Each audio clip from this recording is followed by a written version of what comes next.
Hello and welcome to another weekend of Punters. A guy looking forward to a great weekend of action at Lingfield and Ascot. Don't forget the ITV cameras.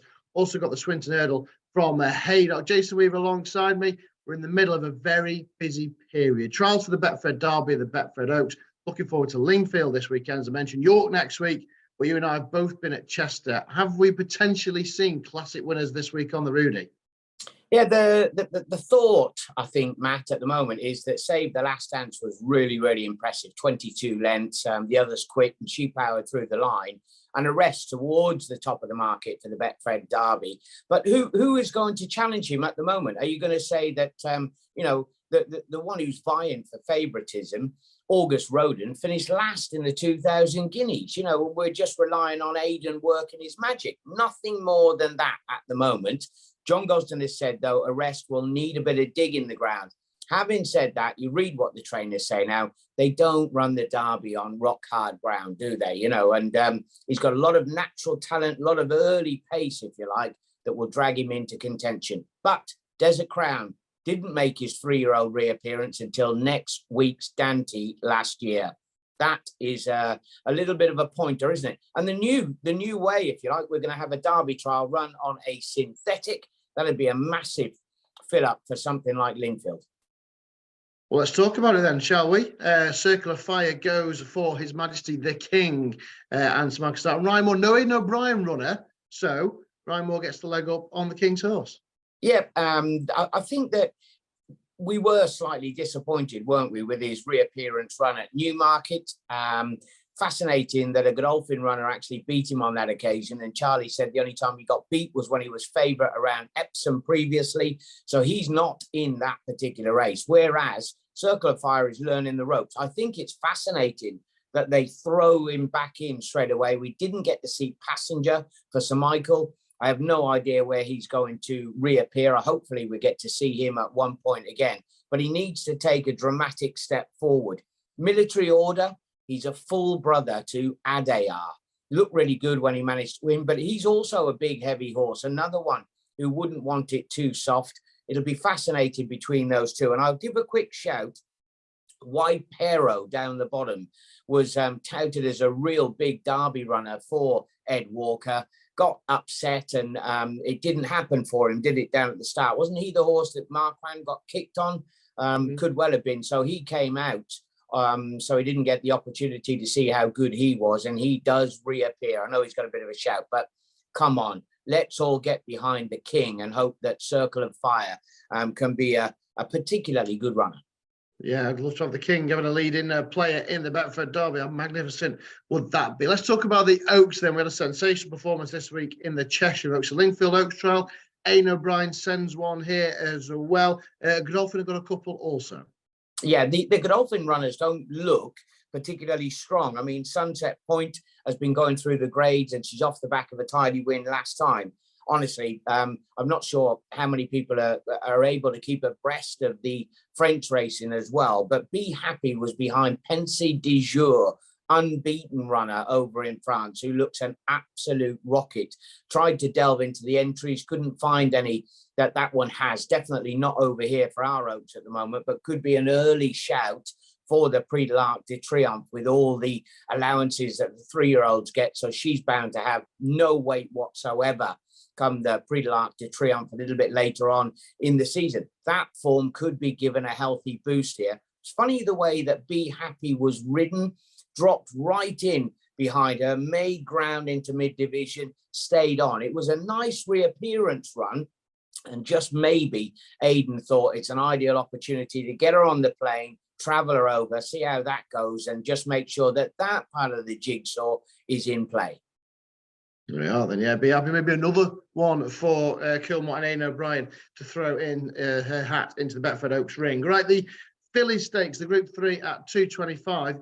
You mentioned the French form. The French have got a good record in this. I think Germany have won it a couple of times as well. But it looks like they'll be staying at home because they've got no entries this year. And hopefully the dead 8 go to post for each way players. Yeah, not sure if it's going to be Candle of Hope again. We're switching on to the synthetic. Couple of real good runners in here. You remember Sandrine, she had a fantastic campaign, didn't she? And so has to be very much high on a lot of people's lists. But if there was ever one that's caught right in between trips, it's got to be Sacred, hasn't it? You know, she's tried 6, she's tried the mile, she's managed to win over all sorts of distances, but 7 furlongs looks her absolute ideal. Who comes in for the spin? None other than Ryan Moore. He's going to be stalking them into the straight as they come into the short straight at Lingfield. And she has a tremendous change of gear late on. It all sets up perfectly for her. It could be a great afternoon for Ryan Moore yet again. I think Sacred for William and Maureen, the team are flying. Yeah, they're a good week on the road. In fact, both Ryan and William Haggis had a good week on the road. Right, the opener in front of the ITV 4 cameras is at 150. It is a 7 furlong handicap. But I put up my mate Ted a couple of starts ago at Kempton. Didn't quite work out when he got to the front from a wide drop Pontefract and paid the price late on. He's slightly up in trip. Is he you keeping faith with him, or is it something else?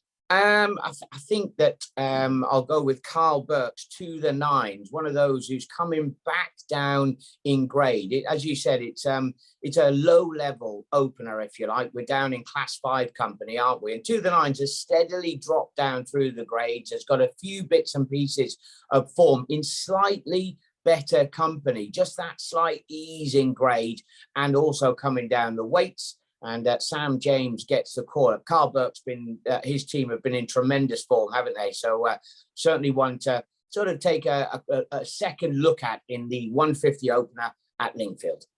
Yeah, To the Nines then. They've been dressed to the nines at Chester all week, and they've dressed to the nines at Royal Ascot. And it's Ascot where we go to next for Saturday's action. The opener at 130 is a 1.5 mile handicap. Already one of the rides of the season, I thought, was William Buick on Sir Rumi at Epsom in the Betfred Great Metropolitan, when he bagged that rail, the stand side rail, and then went on to win comfortably. He's up in the weights again, and it's a competitive little contest. Yeah, he's only been given a bit of a nudge by the handicapper, hasn't he? £4 for that success. Kevin Stock gets on board. A lot of people will latch on to Rhythmic Intent. He's a former Mallard winner, had a nice reappearance run behind Bad Company. That was also at Epsom. And the ones that people always latch onto, you know, Nathaniel Green, I think he was 5-1 for the November handicap, and he showed a lot of pace when they tried him over further. So he reappears over 1.5 miles, which looks ideal. But my eye is drawn to Savvy Knight. I don't think he's particularly badly handicapped.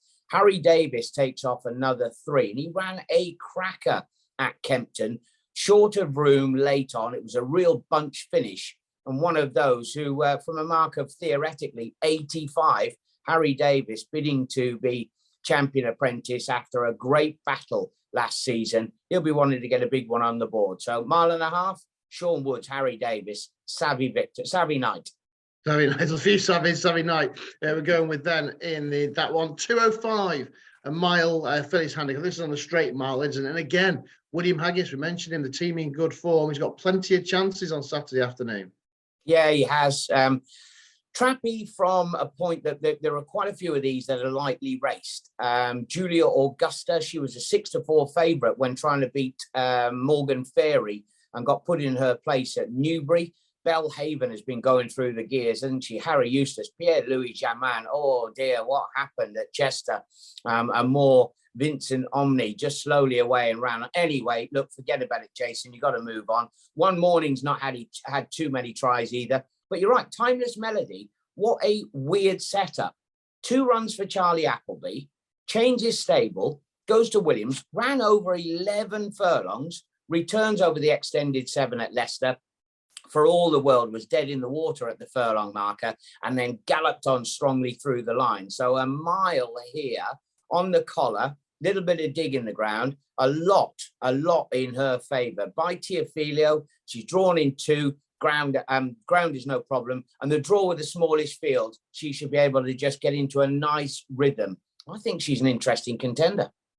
Interesting, and yes, this could be a very good day for William Haggis indeed. Right, the Victoria Cup, straight 7 furlongs. Ascot, all our usual suspects here: Vapatino, Accidental Agent, Fresh, River Nymph, Orban, all the way down to the likes of Ropey Guest. They'll be here for every single one of these handicaps throughout the season. I'll give you a couple of stabs at this year's Victoria Cup. Yeah, I've gone through the pace angle, and I think that high numbers are probably going to shade it. Kingdom Come, Biggles, Tylos. They're 18, 23, 19. The only pace I can see low is from Zip. That horse is drawn down in 1.